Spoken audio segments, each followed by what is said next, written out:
Terus aku ngerasa bahwa memang mungkin aku ya ini pribadi dijatahkan memang jalur rezekinya dari properti. I see. Kenapa? Karena ya seperti itu. Investasi pertama aku misalnya di properti itu aku beli ruko. Oke. Beli ruko. Waktu zaman dulu tuh artis-artis pada bikin klub, bikin kafe, bikin restoran. Aku beli ruko. Oke. Beli ruko di daerah Jakarta Timur, Harapan Indah. Nggak apa-apa kan ya kita sebut ya. Di kota Harapan Indah waktu itu masih kosong, masih flat. Yeah. Aku beli di boulevardnya murah. Terus nggak ngerti waktu itu mau dibikin tempat barbershop gitu kan, kita pengen bikin usaha. Tapi pusing juga ya bikin barbershop, susah operate-nya gitu ya. Terus nggak lama kemudian pas udah jadi, udah makin berkembang, ada yang nawarin untuk beli. Iya. Begitu ditawarin beli, terus kita nego harga, harganya lumayan ya, naiknya sekian kali lipat. Ya nggak berkali-kali lipat gila-gilaan, tapi at least naik. Iya. Untuk jangka waktu yang pendek. Aku pikir, ini enak juga, bagus. Jadi sekarang ya itu tadi investasi dan di properti. Welcome to SOS Podcast, Synergy Open Talk Session.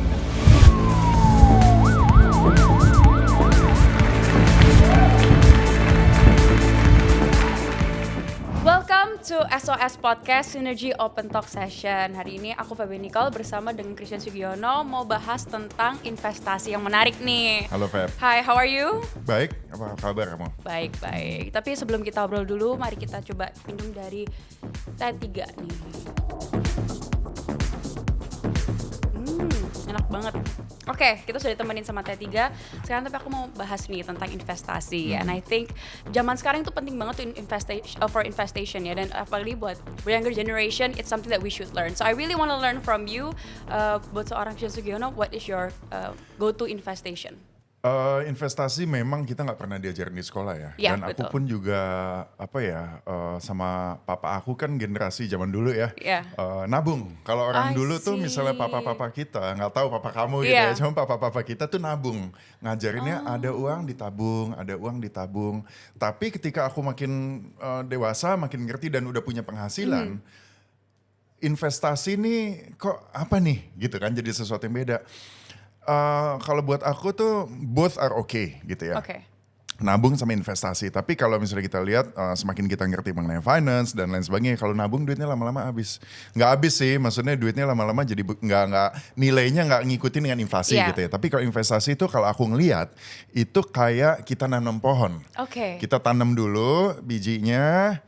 Bijinya kecil nih, Iya. segini dulu nih investasinya, tanam, ditaruh tanah, kita siram, kita pupuk, kita tunggu, pakai waktu, segala macam sampai nanti akhirnya pohonnya makin gede.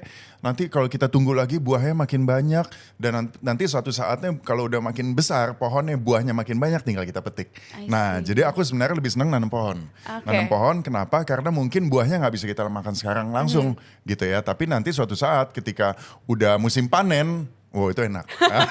Gitu. Jadi buat aku tuh investasi penting terutama di anak-anak muda zaman sekarang ya, terutama gen apa nih sekarang kita muda. Kamu gen apa sih? Oh, Gen Z. Gen Z, kayak Gen Z gitu tuh penting ya. Iya. Karena banyak healing, Yes. banyak ngopi, segala macam Betul gitu banget. kan. Jadi ya emang harus dicamkan atau ditanamkan mindset untuk investment tuh dari awal. Karena apa? Karena yang namanya investasi buat aku itu kita bermain dengan waktu. Oke. Jadi semakin early kita mulai, ya semakin cepat kita akan, bukan semakin cepat, nanti panennya akan lebih pas kita masih nggak ketuaan lah, Right, I udah see. panen gitu. Betul, Jadi ya betul. buat aku itu penting dan sekarang ya memang mindset yang aku jalankan ya mindset dari kalau punya uang yaitu diinvestasikan. Yeah, I think it's very interesting di mana gambarannya adalah seperti menanam pohon. Dan itu mungkin younger generation yang sekarang mungkin banyak terlalu spending, mereka lupa itu. Tapi Betul. aku penasaran, how do you invest your money atau what your time gitu?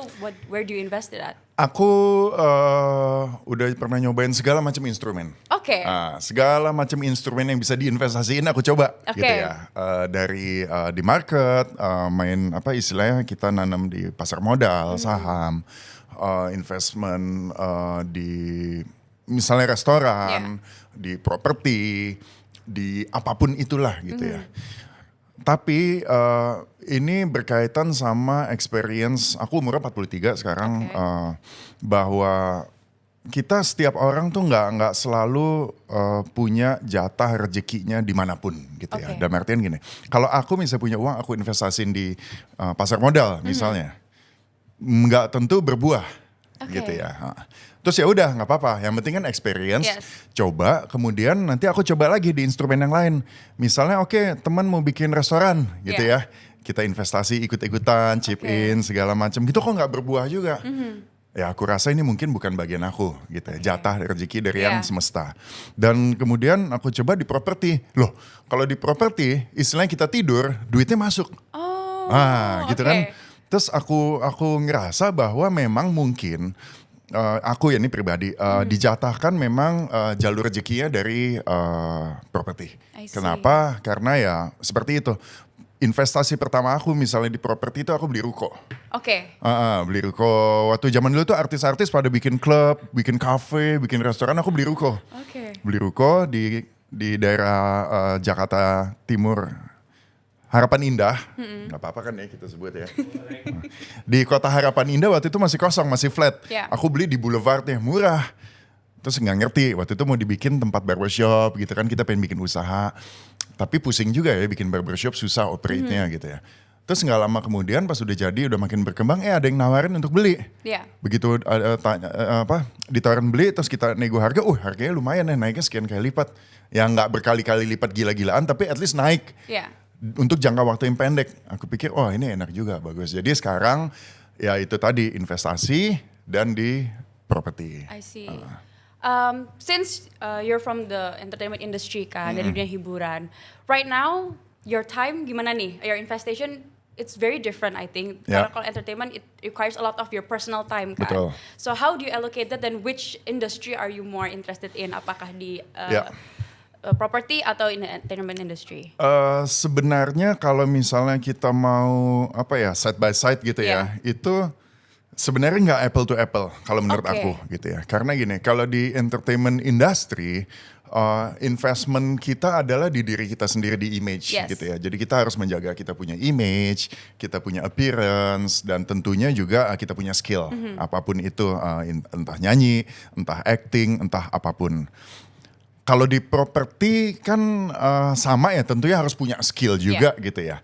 Cuman yang aku jalankan ini itu doesn't require much of my time.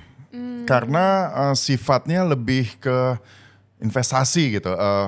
Ngelihat misalnya barang bagus, apa segala macam, kita invest, kita tunggu pohonnya berbuah kayak yang tadi.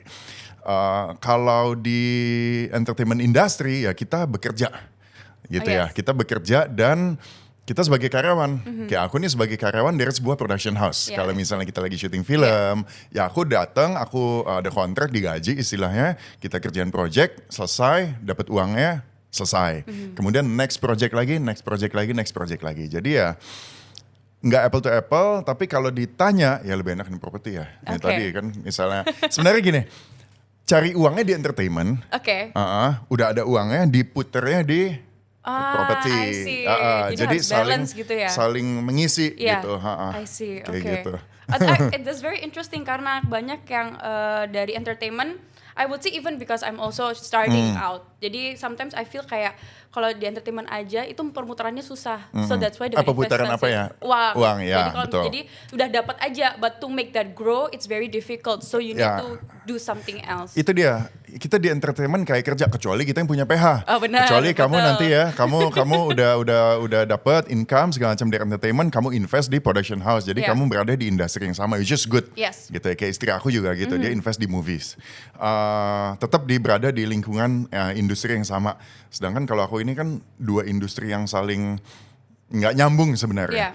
Dan pun sebelum di sini kan aku banyak di digital startup. Aku udah bikin company, startup, ada yang berhasil, ada yang udah diakuisisi, ada yang bangkrut, ada yang gagal, ada yang segala macam. Jadi emang aku suka lintas generasi, lintas industri. Suka nyobain segala macam. Tapi berarti dari everything that you've tried nih, dari semua kan semua udah dicobain, semua udah dialamin. Yang would you say is the go-to yang right now is a good decision to make in investation apa? Itu tadi properti. Property. Karena aku suka dan dan emang tadi rezekinya dibukanya di situ. Dan juga kayaknya seru aja sih gitu, nggak tahu kenapa. Oke. I like it. Gitu. I see. Kalau misalnya nih tiba-tiba property the industry is going down, which I don't see it going down anytime soon maybe, but what if it happen? Tanggapannya gimana? What would you do? Kalau misal industri yang aku invest itu turun gitu ya, Iya. ya gimana ya? Gimana ya, mau nggak mau ya that's risk gitu Iya, ya. Karena setiap investasi itu ada risikonya gitu kan. Kita bisa manage lah risiko. Kita bisa Yes. lihat oh industri properti di Indonesia ini seperti apa, so far so good gitu ya. Tapi kan kita juga bisa bilang rumah, misalnya investasi rumah, mau tipe yang mana nih? Ada tipe yang bagus, ada tipe yang susah, kan macam-macam Iya, juga. betul. Jadi kita bisa lihat. Cuman kalau pertanyaan Feb seperti tadi ya udah, maksudnya that's the risk. Kemudian tinggal pikirkan lagi gimana cara accommodate atau mitigate the risk, dan Right. kemudian mungkin duitnya kita putar di tempat yang lain yang industri lagi naik. Yeah. Cuman aku nggak senang mikir kayak gitu Oh sih. yeah, benar, setuju. But I'm very curious, since you're from the entertainment industry, untuk masuk ke bidang properti itu kan, do you learn from trial or error, or did you learn from someone else? Jadi gimana caranya kok tiba-tiba bisa di properti itu, you're taking such a big investment pasti, a big risk in property. Kenapa kok bisa berani, dan apalagi I know about your glamping kan, itu kayak keren banget. Thank you, thank you. How did you end up in that position? Jadi itu tadi pada prinsipnya aku suka coba gitu ya. Oke. Ketika aku sudah punya income dan ini mau diapain, yang tadi aku bilang restoran, ke startup, ke digital media, ke kafe, ke properti. Jadi aku cobain aja semua. Dicoba dulu gitu. Karena aku punya prinsip gitu, kalau aku nggak coba nggak ngerti. Oke. Kalau kita dengar-dengar dari orang, oh ini, oh itu. Sedangkan aku orangnya sangat spiritual. Spiritual dalam artian my principle is bahwa setiap orang dilahirkan sudah punya jatahnya masing-masing gitu I ya. agree. Kayak misalnya temen aku dia invest di bikin bar. Yeah. Wah lakunya setengah mati. Cuman kalau aku belum tentu juga. Makanya aku harus coba ini di mana nih jalan rezeki aku dibukanya. Oke. Gitu, seperti itu. Nah, dari situ dapatlah properti. Plus keluarga besar aku, maksudnya Yeah. aku punya papa, punya kakak, dia juga ada property investment lah. Dia main properti lah pada Right. prinsipnya. Dan aku ngeliat sukses dan banyak cerita juga. Terus papa aku waktu kecil selalu bilang ini, paling enak nanti kalau udah gede, maksudnya kalau udah seumur-umur gini Yeah. ya, kamu beli rumah yang banyak, terus kamu nggak usah ke kantor, kamu tinggal ngecek datang ke setiap rumah, benerin ada yang bocor, ini ada yang itu tinggal dicat, pintu ada yang rusak tinggal diobeng, duitnya masuk terus, enak gitu-gitu. Dan I see. pada kenyataannya akhirnya itu yang aku lakukan sekarang untuk villa-villa yang di Bali. Aku punya beberapa, itu kan kayak rumah gitu ya. Ya udah beli, diem, uangnya masuk, tidur. Kalau ada yang rusak ya tinggal dibenerin, sedangkan aku juga senang, aku Iya, kan iya. handyman. Right. Laki kan suka yang begitu-begitu tuh ya. Iya, iya. Ya udah jadi ya it's good gitu. I see.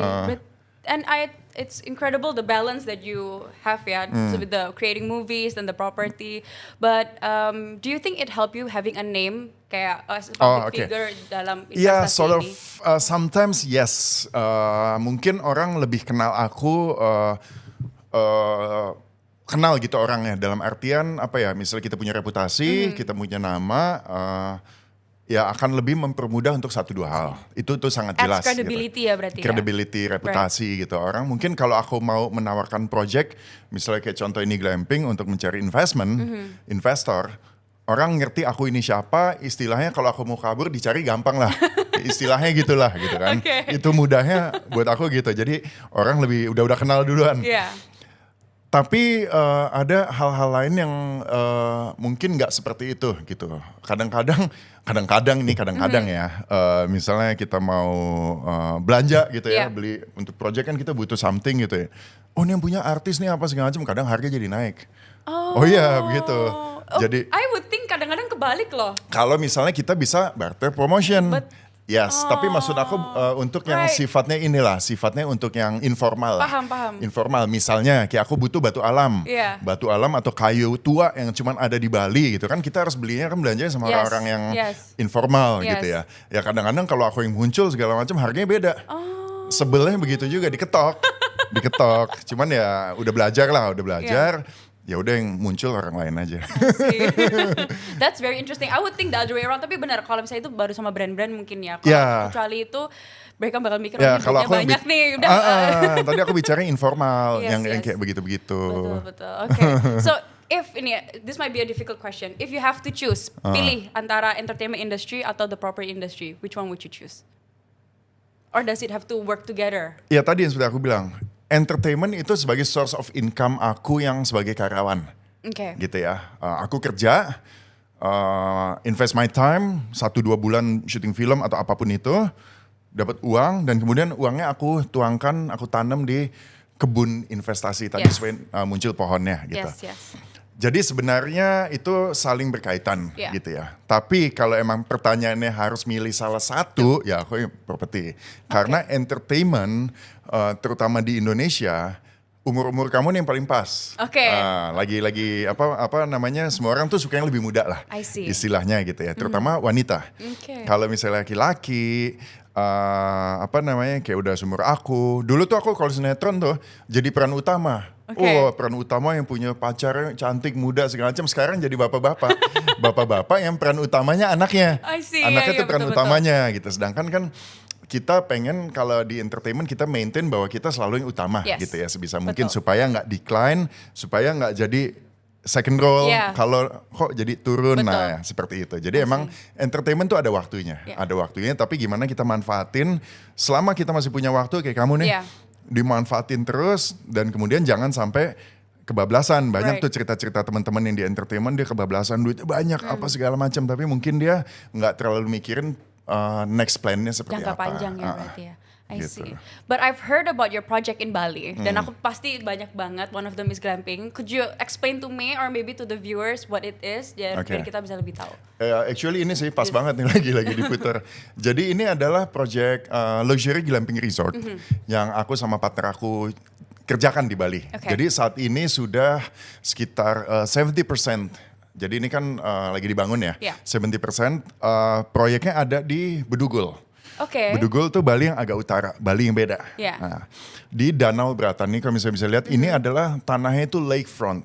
Benar-benar lakefront di Danau Bratan. Nah teman-teman mungkin banyak yang belum terlalu, yang pasti udah sih Bedugul ya tau lah gitu ya, tapi jarang ke sana gitu. Karena dari dari Ngurah Rai Airport itu 2 jam. Tapi sekarang kalau mau ke Canggu pun udah hampir 2 jam kena macet. Sama aja. Sama aja gitu. Jadi dan kemarin kan aku dengar juga di berita kayaknya nih jadi nih Oke. airport di utara nih mau dibangun. Kayaknya jadi nih. Tapi aku udah 15 tahun selalu dengar berita itu mulu, nggak pernah ada kejadian. Tapi kemarin kayaknya sempet ada tanda tangan apa, terus aku kan jalan tol di sana tuh udah gede-gede, udah mulai dibangun. Aku bilang, oh that's a good sign. Right. Jadi bahwa ya nanti Bali Utara bisa lebih berkembang pariwisatanya. Nah, back to the project, ini luxury glamping. Kenapa aku bikin seperti itu? Karena emang secara lokasi itu alamnya Oke. bagus di pinggir danau dan itu dingin. Oke. Jadi kalau misalnya kita ke Bali kan kita biasa pakai baju pantai, Yes. apalah beach gitu ya. Kalau ini tuh yang malam dingin, pakai jaket, pakai apa dan di pinggir danau enak mancing, main boat, main kano dan lain sebagainya. Jadi aku pengen bikin supaya orang bisa menikmati alamnya secara langsung, yaitu Danau Bratan gitu. see. Dengan membuat glamping. Oke, and I think itu penting banget ya, apalagi for my generation and maybe sekarang yang is very technology heavy, yang social media, gimana kita bisa ground and wellness, karena wellness Yes. kan bukan cuma diet, makan, olahraga, Yeah. it's mind also. Dan Yeah. aku when I heard about your glamping itu kayak an escape, even if you go to Bali, you cannot, nggak semua tempat itu banyak yang touristy, rame. Yeah. That's not where you heal. Places Yeah. like this itu yang Betul. benar-benar you can recharge and kembali ke alam, dan menurut aku itu Yeah. yang sangat penting dan suka dilupain. Itu dia. Aku kebetulan suka alam gitu ya. Dan Oke. aku pengen mengajarkan anak-anak aku untuk suka alam juga. Cuman karena kita tinggal di Jakarta, bingung mau kemana. Ya. Ke mall, kan biasanya ke mall ya. Yes. Atau enggak, ya paling ke Bogor dan sekitarnya gitu ya. Iya. Tapi kan udah abis, jadi aku pengen gimana sih, gue pengen anak-anak gue tuh merasakan cara bikin api pakai pakai firewood gitu ya. Right. Firewood making experience, gimana ini pohon nih, buah ini nih ada nih asli pohonnya begini dan menapak tanah gitu. Kadang-kadang kita sering nggak grounded dengan earth supaya karena kita di lantai di apa segala macam jadi nggak menapak tanah. Kalau di sini lokasi itu enak banget. Vibe bisa mencium bau apa namanya air tanaman yang basah, bau tanah, apa yang tahu kan yes, bau yes. nature yang kayak gitu. Nah ini bisa banget. Dan di situ juga ada kalau siang tuh cerah, tapi kalau misalnya mulai sore tuh ada fog, apa tuh namanya kabut Yes. dan segala macam. Jadi emang bener-bener apa ya? Ya untuk healing, untuk recharge dan mencoba melupakan kesibukan yang kita alami di kota besar. Betul, Kadang-kadang betul. kepala kita jadi pusing, Iya. kepala kita kusut. Kita butuh untuk kayak sekali dua kali untuk Yes. dah. Habis itu mulai kehidupan baru. Ya mudah-mudahan hasilnya seperti itu. Jadi emang poinnya adalah untuk bikin tamu-tamu aku supaya bisa lebih merasakan alam, healing. Dan kenapa glamping ya? Mungkin aku Yeah. bisa ceritain dikit kenapa nggak bikin villa. Oke. Nah, karena aku pengen bikin proyek ini yang peran utamanya itu alamnya, Oke. bukan bangunannya. Aku udah punya beberapa villa di bawah gitu, di daerah Seminyak, ada di Ubud juga, ada di Umalas. Ya itu yang harus kita bikin keren bangunannya. Karena ya lingkungannya ya lingkungan residensial Yeah. gitu. Tapi kalau ini karena lingkungannya udah top, kita jangan bikin bangunannya mengalahkan alamnya. Yes. Tapi kita bikin pas supaya tamu-tamu tetap comfortable, tetap merasakan luxury-nya. Tapi ya aku harap tamu-tamu itu merasakan luxury. The real luxury is to experience the nature itself. Yeah. Gitu sih. I see. It's really impressive karena buat for me it's like you're promoting it's not only a business.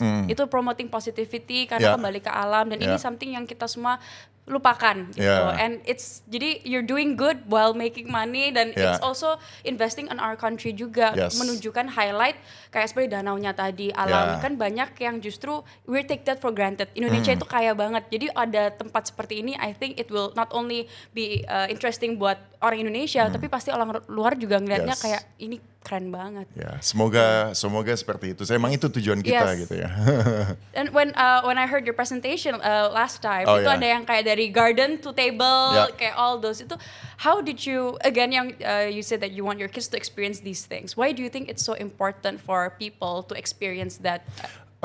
Karena ya kita basically homo sapiens ya, kita Yeah. manusia gitu ya. Kita adalah soul yang terjebak di dalam biological body yang emang aslinya dari alam Yeah. gitu. Kalau misalnya kita keseringan di beton, kita keseringan di screen, di AC segala macam gitu, aku kan orang yang klasik ya. Aku suka tuh yang original gitu ya. Emang seharusnya seperti itu gitu. Yeah.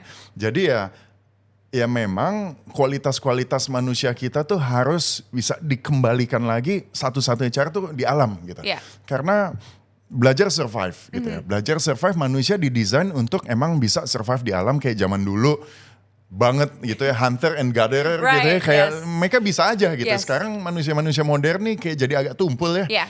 Nah, ya aku sih nggak bisa bikin jadi semacam itu, tapi at least kasih touch gitu, Yes, kasih betul. touch of nature bahwa yuk seperti ini kita coba, kalau mau makan kita petik dulu, ikannya kita pancing dulu, kita masak di kayu api dan segala macam dan rasakanlah.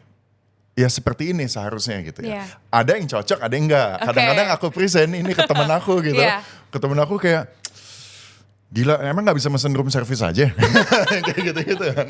I Gue bilang see. bisa, ada restorannya, Yeah. tetap ada. Tapi buat yang mau experience, terutama untuk family ya. Yes. Yang mau mengajari anak-anaknya seperti hidup di alam seperti ini ya, kita coba untuk mempersiapkan tempatnya dan Yeah. experience-nya. Seperti itu sih. Karena aku percaya dari situ kita bisa healingnya tuh benar.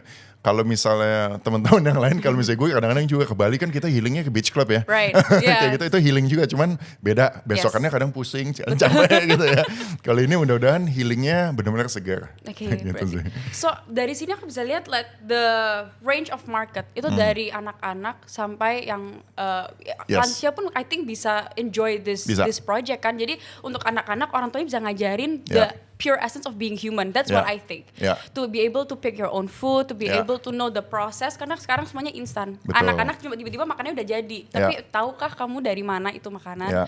Dan mungkin yang dari mau healing dari kerja kantoran, pusing bisa healing juga. Yang lansia bisa enjoy the view yang mungkin mereka selama ini nggak enjoy. So I find it's such a versatile bisnis itu. Yeah. It's very interesting. Thank you. Ya semoga ya emang itu tujuan kita sih Yeah. sebenarnya sih.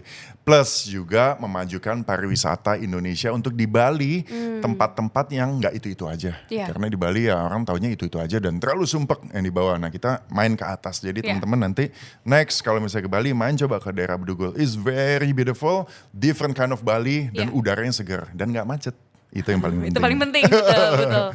I find di Bedugul ini so far how is the reaction dari orang-orang, and I think ini pasti very anticipated banget sih. Ya, kalau di Bedugul, kalau Bali misalnya kita bicara glamping ya, Yeah. kan yang rame itu sekarang Kintamani. Yes. Nah, Kintamani semua glamping gitu, Yes. karena view-nya bagus banget, gunung tinggi gitu. Nah ini different kind lah, kita nggak setinggi Kintamani, tapi kita lakefront gitu ya. Kita benar-benar danau dan by the way, landnya ini tanahnya itu cuma bisa diakses pakai boat.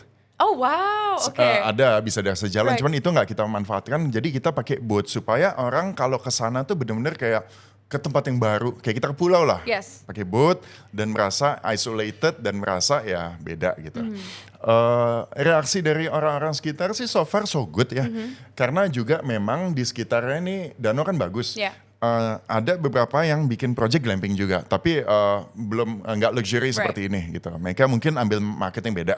Nah, aku mau mencoba menawarkan untuk something yang luxury dengan beberapa unit yang besar-besar, ada unit yang kecil-kecil, tapi kita menggunakan material, kita menggunakan furniture atau apapun semuanya tuh yang premium gitu untuk supaya tetap tagline-nya sih ini kayak enjoy the nature atau play with the nature with style and comfort gitu kan. Right. Tetap orang kan harus seperti itu Right. gitu. And Jadi ya betul, aku ambil betul. arahnya ke sana. I see. Karena ada misconception, oh kalau glamping itu nanti kotor, nanti Yeah. ini kan. But this one it's still comfortable, but you can still heal. It's Yes. very important. So again, I think it's the balance of it ya. Ya, But for you untuk persiapan untuk glamping ini kan pasti banyak yang harus dipersiapkan. So like misalnya kasur or bantal itu Yeah. kan pasti there's a certain process yang because it's luxury, everything happens for a reason. Yeah. Semuanya ada desainnya. So Yeah. maybe you could share a bit Yeah. about how apa isinya dan apa artinya gitu. Oke. Ya. Jadi project ini ada 9 unit. Oke. Ya, 9 unit. 4 unit kekun yang besar-besar itu kita bilangnya suites yang lebih mahalnya gitu. Ada living room, ada kitchen segala macam. By the way semua ada bathroom. Dan unit yang glamping. Nah unit yang glamping itu yang benar-benar kayak Indian tent sama safari tent. Yang kayak kalau misalnya kita mau safari di Afrika yang begitu-begitulah. Yang kayak begitu-gitu. Nah itu unit yang kecil. Tapi perbedaannya hanya dari size. Tapi semua material dan semua dalamnya tuh premium aku bilang tadi. Nah aku mikir gini, kalau misalnya kita bikin hospitality, Yeah. kita bikin ini kan industri properti yang hospitality ya. Yeah. Mau kita bikin sebagus apa alamnya, segala macam materialnya mewah apa, kalau orangnya nggak bisa tidur nyenyak, percuma gitu. Jadi aku sempat pusing, kayak mikir ini terutama kasur gitu ya. Yeah. Kita mikirnya kasur. Ya poinnya orang menginap di situ kan tidur, Yeah. tidurnya harus enak. Kalau yang tadi aku bilang kita udah bikin semua keren tapi bangun-bangun gak enak segala macam bubar jalan. Right. Jadi memang untuk memilih hal-hal tertentu ini agak susah dan harus jangan sampai salah. Nah specifically kasur, kemarin tuh aku ketemu Pak Jeffrey. Nah Oke. Pak Jeffrey ini dari Spring Air. Oke. Ngobrol sama dia segala macam, bilang bahwa Pak ini ada tugas berat nih. Oke. Tugas berat kenapa? Karena saya udah bikin ini bagus demikian rupa. Saya mau tamu saya tidurnya nyenyak. Wah seperti apa ya? Akhirnya ya ngobrol segala macam. Kita di project glamping namanya Sangchua ya. Sangchua dari kata sanctuary. Tapi ini Oke. Sangchua. Kita pakai kasur dari Spring Air yang smart comfort. Right. Nah jadi Pak Jeffrey dari Spring Air tuh kemarin dia sempat ngasih lihat produknya ke aku bahwa ada tipe-tipe kasur yang empuk atau yang keras. Kadang gitu ya. Kalau Feb misalnya jalan-jalan ke Eropa ya, Yeah. misalnya hotel-hotel di Eropa atau di mana, itu biasa kasurnya tuh empuk. Yes. Ambles, kalau kita tidur tuh bles, itu Yeah. berasa, itu beda banget. Di Jerman apalagi. Yeah. Kalau di Indonesia atau di Asia tuh lebih keras, lebih firm gitu ya. Nah sedangkan tamu aku kan aku nggak tahu nih bakal dari mana, sedangkan kita aim untuk tamu mancanegara internasional. Mungkin dari West sama dari East, tamu-tamu yang asing dari Barat, Eropa atau yang dari Jepang, China, Korea dan lain sebagainya. Mereka punya preferensi yang nggak sama nih. Yes. Takutnya buat orang Eropa enak tidurnya nyenyak karena kasurnya ambles, empuk gitu ya. Iya. Buat yang Asia enggak, dia tidak menikmati. Nah akhirnya Spring Air itu dia yang tadi ada satu produk namanya Smart Comfort, dia enak. Dia bisa ditukar-tukar. Oh. Even dalam satu kasur, Right. ini keren sih, ini gue bukan Okay. promo ya, tapi gue emang amazed aja sama produknya. Dalam satu kasur, misalnya aku sama istri aku lah, aku Iya. lebih suka yang firm, Titi lebih suka yang empuk gitu ya. Di sisinya Titi kita bisa ganti untuk lebih empuk. Di sisinya aku lebih firm. Wow. Kalau misalnya dua-duanya mau firm ya tinggal diganti dua-duanya. Kalau dua-duanya empuk apa tinggal diganti. Jadi ini sebagai value added buat personalize buat tamu-tamu aku. Yes. Gitu ya. Jadi bahwa ketika misalnya lah nanti pas mau check in, Bapak prefer atau sebelum check in kasurnya yang apa empuk apa, nanti begitu datang udah langsung wah ini sesuai dengan preferensi tamu-tamu aku dan menurut gue itu bagus banget. Yes. Dan ini bisa menjadi value added dan itu menjadi elemen penting dari project ini. Yang Yeah. tadi aku bilang tamu tidurnya harus enak. Selain makannya harus enak, tempatnya harus bersih, tidurnya juga harus enak. Kalau enggak bubar jalan. Iya, betul. Spring Air, thank you. This is very, I've never heard, aku be personally, aku nggak pernah dengerin atau nemuin tempat yang bisa kayak gitu. Iya. That you can change the beds according to preference kita. Iya. That's amazing. Dan nggak susah. Kan Oke. kalau kita pikirin kayak wah gila ganti kasur. Nggak susah itu kayak 5-10 minutes beres. Wow. Iya. And I think that's the definition of luxury ya. Yeah. When you go somewhere you feel like home yang Yeah. justru it's a home away from home. Dan ini something apalagi kalau misalnya for the westerners when they come here alamnya bagus banget, Yeah. mereka bisa tidur enak. Itu nagih sih aku Ya bakal itu yakin dia. itu. That's the whole point. Makanya memang belajar. Aku kan juga masih belajar nih ya hospitality ya. Aku punya cita-cita pengen jadi hospitality mogul. Oke. Wah gitu ya. Yang punya segala macam tempat-tempat yang bagus. Tapi ya aku juga belajar bahwa ya memang mungkin nggak semudah itu karena market kita satu dunia. Yeah. Dan satu dunia itu punya preferensi beda-beda. Gimana caranya kita supaya bikin tamu kita jadi manja.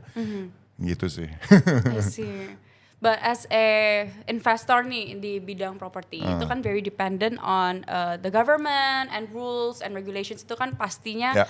berdampak banget. So what do you think about currently the world of property according to kayak rules? Does it help? Does it hurt? Or Oke.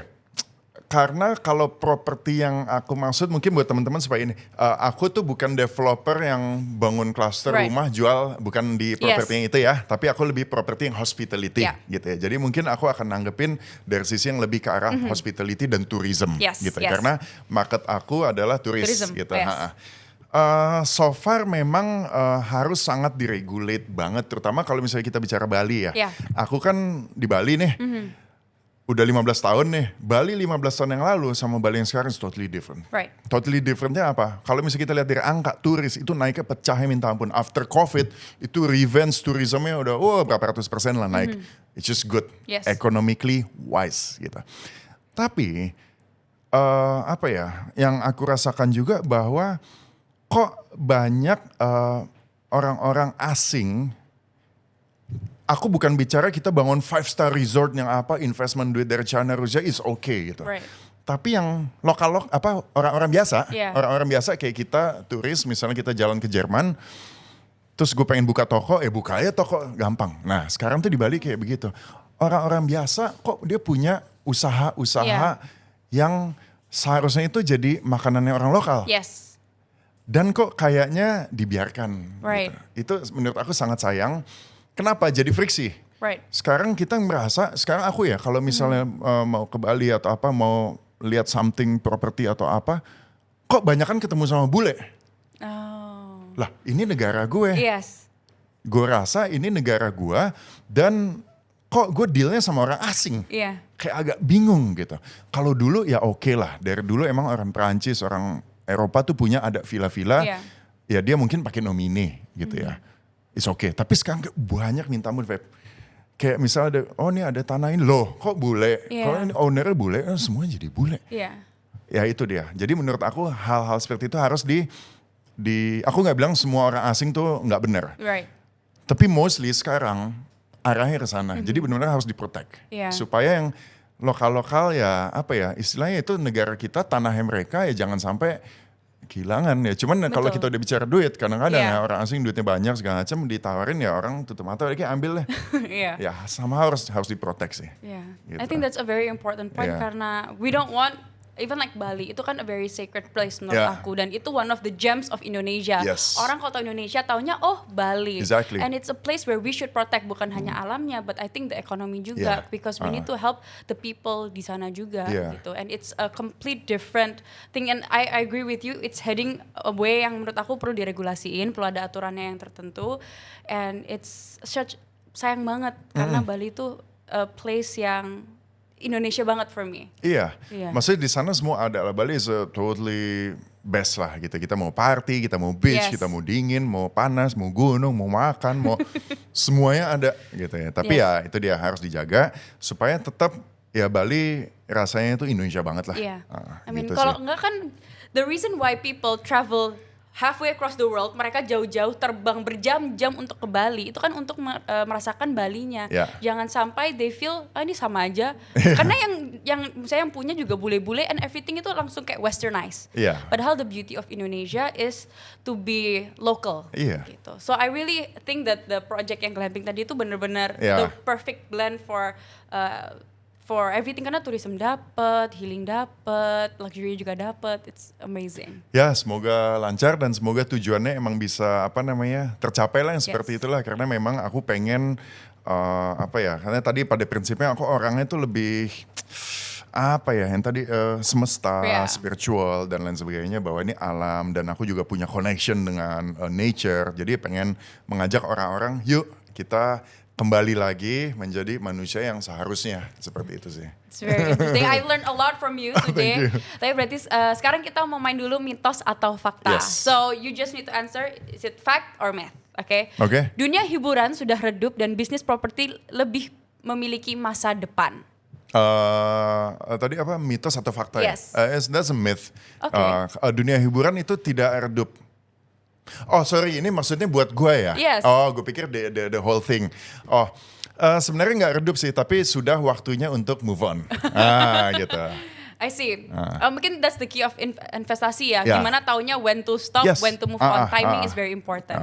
Oke, next. Bisnis properti memiliki modal yang tidak sedikit, tetapi akan kembali BEP dalam tempo waktu yang cepat. Partially through gitu ya. Partially. Tergantung kalau misalnya Oke. kita bangun hotel-hotel 5 star yang modalnya ratusan miliar kan baliknya juga 20 tahun gitu-gitu ya. Tapi kalau misalnya kita bangun hal tepat 1-2 tahun juga bisa balik. But as an investor, berarti you need to be prepared for that.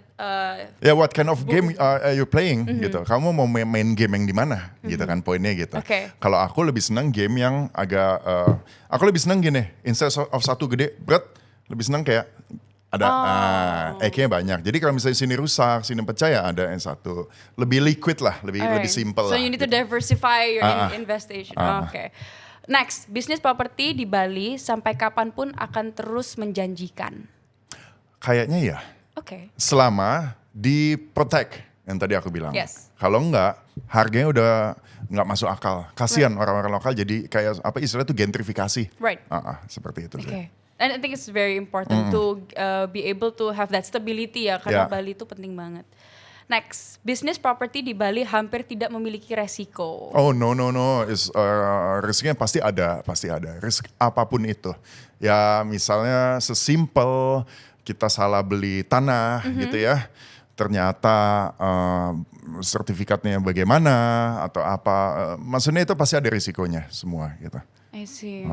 Okay. So I learned a lot today. Aku sebagai Gen Z aku ya. Aku belajar banyak dan ini something yang I hope yang dengerin lebih banyak Gen Z lagi, karena Siap. kita harus belajar nih, Ya. right? It's time to invest, and I think economy right now is very futile. Ya. So kita harus bisa gimana caranya make the right decision. Buat Gen Z, itu ya kadang-kadang gini, kalau misalnya investasi properti itu kayak alergi gitu. Karena kayak, oh ini buat bapak-bapak nih, ini cuma buat orang bos-bos nih, apa segala macam. Bisa enggak gitu Yeah. ya. Tinggal dicari aja, yang namanya properti itu banyak gitu ya. Ada yang kita bikin klaster kecil aja, berapa unit dijual. Ada yang manage villa, ada yang bikin hotel, bikin apa. Nah, tapi buat aku kenapa properti itu, ini aku selalu ceritain juga ke teman-teman. Yang muda-muda maksudnya ya. Kenapa sih gitu? Pertama, duitnya nggak kemana-mana. Okay. Misalnya kita beli rumah, itu kan investasi juga, Iya. properti juga.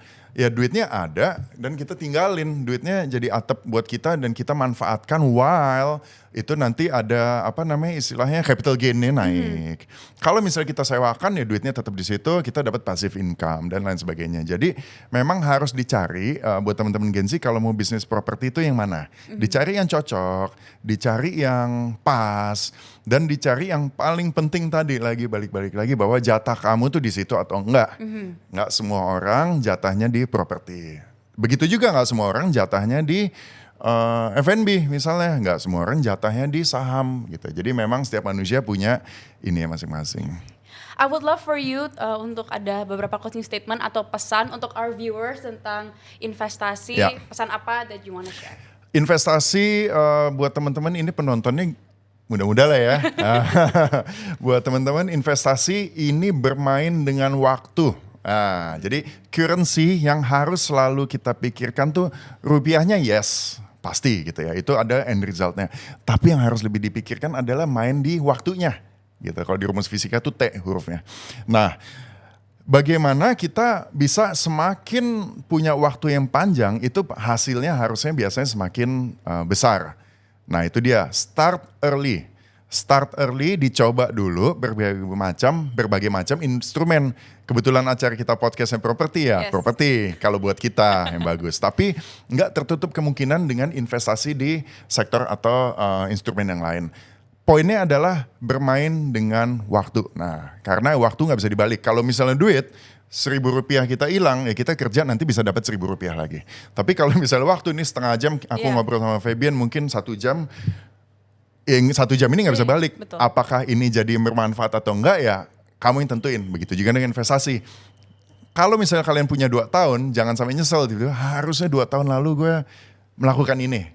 Gue udah kayak gitu berkali-kali. Yeah. Oh, Dan oke. kayak, jadi ya emang harus agak sedikit nekat, sedikit berani, tapi dengan tetap dengan perhitungan dan kalkulasi. Seperti itu sih. Well, thank you so much. I really enjoy our conversation hari ini. Thank you, Again, belajar banyak banget dan pasti viewersnya banyak important notes atau important ideas dan knowledge yang mereka bakal dapat. So thank you so much for Thank you. Spending your time with us. Dan buat teman-teman jangan lupa untuk nonton terus dan see you on the next one. So, thank you so much for being part of our podcast. Ini ada hadiah dari Spring Air. Waduh. Of course, you already know how amazing they are. Yes, thank you. Thank you Spring Air ya. Ini bisa tidur nyenyak. Makasih. Oke, Fabian Nicole, terima kasih sudah menjadi host untuk acara hari ini. Nanti yang akan datang, karena mau ada acara lagi, nanti akan datang mudah-mudahan bisa menjadi narasumber juga ya. Siap. Tentang genset yang sukses gitu ya.